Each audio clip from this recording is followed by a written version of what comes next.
जिस तरीके से साल की शुरुआत से ही आए दिन भूकंप के झटकों का है एहसास, ऐसे में लोग डर गए थे, अपने अपने घरों से भी बाहर निकल गए थे। 9 बजे करीब ये पूरा भूकंप का झटका महसूस हुआ और लोगों को जब कंपन का एहसास हुआ तो लोग अपने अपने घरों से बाहर निकल आए।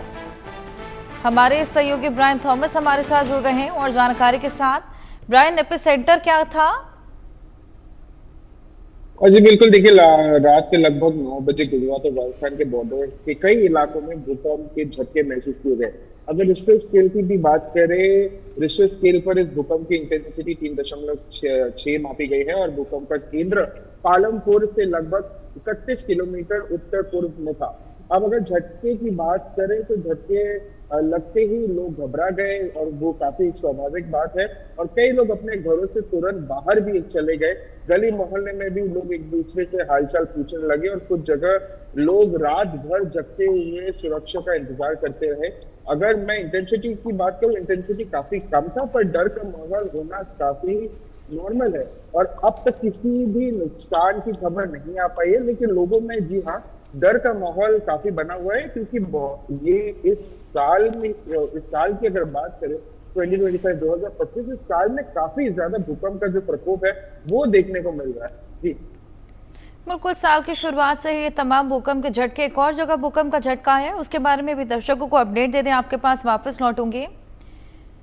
म्यांमार और बांग्लादेश में एक बार फिर से भूकंप आया है। म्यांमार में भूकंप की तीव्रता 3.2 मापी गई है। बांग्लादेश में भूकंप की तीव्रता 4.7 मापी गई। भूकंप के झटकों से दहशत में है लोग। फिलहाल जानमाल के नुकसान की कोई भी खबर नहीं है, लेकिन म्यांमार और बांग्लादेश में एक और भूकंप का झटका, इससे पहले भी कई भूकंप के झटके म्यांमार बांग्लादेश में देखे जा चुके हैं।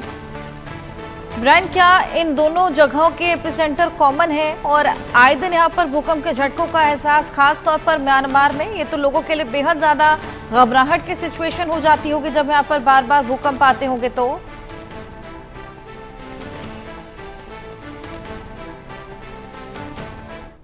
वो है और वहां भूकंप होना काफी नॉर्मल है। अगर हम कुछ महीने पहले की बात करें, म्यांमार में बहुत ही बड़ा भूकंप आया था और उसके बाद आफ्टर शॉक्स आया था जिसमें काफी लोगों को नुकसान हुआ था और इसमें इंडिया ने भी काफी मदद किया। और अगर हम कल की बात करें, म्यांमार बांग्लादेश में दोबारा भूकंप के झटके महसूस किए गए थे जिसने लोगों में चिंता बढ़ा दी थी। म्यांमार में रिश्टर स्केल पर 3.2 रिकॉर्ड की गई थी, जबकि बांग्लादेश में ये 4.7 रही थी।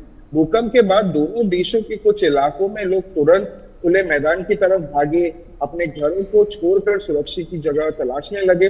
अब तक किसी बड़े जान या कोई नुकसान की पुष्टि नहीं हो पाई है, लेकिन हाँ लोगों में भूकंप का जो दोहराने का जो डर बना हुआ है वो अभी भी बना हुआ है, क्योंकि म्यांमार में भी कुछ महीने पहले बहुत ही एक इंटेंस भूकंप आया है जिसमें काफी लोगों की जानें भी गई और स्थानीय लोग भी अभी परेशान हैं और उनसे स्थानीय लोग परेशान लोगों से भी शांत रहने और सतर्क रहने की अपील कर रहे हैं। म्यांमार में भी जो सिक्योरिटी एजेंसीज है, जो अथॉरिटीज है, वो काफी ज्यादा एक्टिव है, काफी ज्यादा तैनात है, क्योंकि अगर म्यांमार की बात करें वो पैसिफिक सेंसिटिव जोन है तो वहां ज्यादा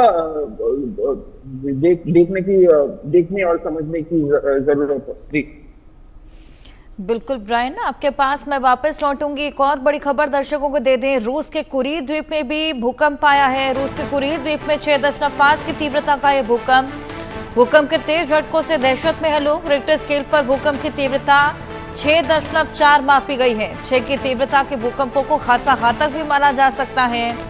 लोग डर के मारे अपने घरों से बाहर निकल आए, सुरक्षित जगहों पर पनाह ले ली। ब्रायन, इससे पहले भी अभी कुछ दिन पहले जब रूस में भूकंप का झटका आया था उससे खासा नुकसान हुआ था, यहां तक कि सुनामी भी ट्रिगर हो गई थी और अब एक और ये भूकंप का झटका। जी बिल्कुल, रशिया में कुछ महीने भी नहीं, कुछ हफ्ते पहले ही एक बड़ा भूकंप आया था। उसमें जापान को भी जो आफ्टर शॉक्स मिले थे उसके बाद तो सुनामी का भी वार्निंग आया था। हालांकि कोई कैजुअलिटी या कोई बड़ी नुकसान का कोई खबर नहीं आया था या उसकी कोई पुष्टि नहीं की गई थी, पर हाँ कल ही रशिया के कुरी द्वीप समूह में एक बहुत ही शक्तिशाली भूकंप आया था जिसमें स्थानीय जो निवासन है, जो लोग हैं, उनको हिलाकर रख दिया। रिश्टर स्केल के भी इसकी इंटेंसिटी 6.5 रिकॉर्ड हुई थी, जो कि बहुत ज्यादा इंटेंस माना जाता है, जबकि कुछ मापों के मुताबिक भी ये 6.4 भी मापी गई है। पर भूकंप के तेज झटकों के बाद लोग घबरा गए और कई लोग समुद्र तट पर समुद्र तट के पास जो रहने वाले हैं, जो कोस्टल एरिया में रहने वाले हैं, वो उस जगह को विकेट करके कहीं दूर चले गए। सुनामी का खतरा भी ना हो, क्योंकि पहले भी सुनामी, जैसे आपने बोला, सुनामी ट्रिगर हो गया था, पर अभी भी अगर हम बात करें सुनामी का खतरा ना हो, इसीलिए सुरक्षा उपाय भी किए गए। अब तक किसी बड़े नुकसान या मौत की खबर नहीं मिल पाई है, लेकिन हाँ, इमरजेंसी रेस्क्यू टीम पूरे एरिया में तैयार मोड पर है। जी बिल्कुल, जिस तरीके से इमरजेंसी की स्थिति पिछली बार भी लागू थी, ऐसे में अब लोगों को लगातार चेतावनियां दी जा रही हैं। शुरुआत से हम देख रहे हैं साल के जगह जगह भूकंप के ये तेज झटके। सीस्मोलॉजिस्ट का क्या कहना है इन झटकों को लेकर? जी बिल्कुल, देखिए सेस्मोलॉजिस्ट भी काफी प्रेडिक्ट कर रहे हैं कि इतनी जो अर्थक्वेक्स हो रही है इस समय, वो काफी ज्यादा इंटेंस है।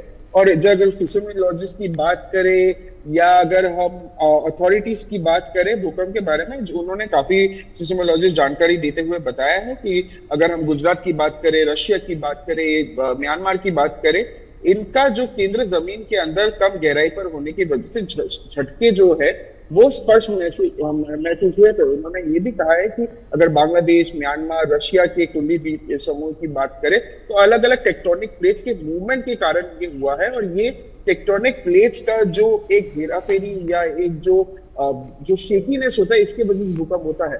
अगर सेस्मोलॉजिस्ट ने ये भी कहा है कि लोगों को शांत रहने की सलाह दी है, और लेकिन सतर्क रहने की भी चेतावनी दी है। उनका ये भी कहना है कि भूकंप का एग्जैक्ट समय पहले से बताना संभव नहीं है, लेकिन रेगुलर अगर मॉनिटरिंग से उन इलाकों को पहचाना जा सके तो लोग खतरे से ज्यादा बच सकते हैं। उन्होंने ये भी उन्होंने जो कोस्टल एरियाज है उन पर भी एडवाइजरी दिया है कि उन्होंने स्थल पर इमरजेंसी प्लान और अर्थक्वेक ड्रिल्स को मजबूत करने की भी जरूरत पर जोर दिया है। जी बिल्कुल, लगातार लोगों को चेतावनी दी जा रही है, लेकिन अपने आप में ये बेहद बड़ा प्रॉब्लम साबित हो रहा है। जिस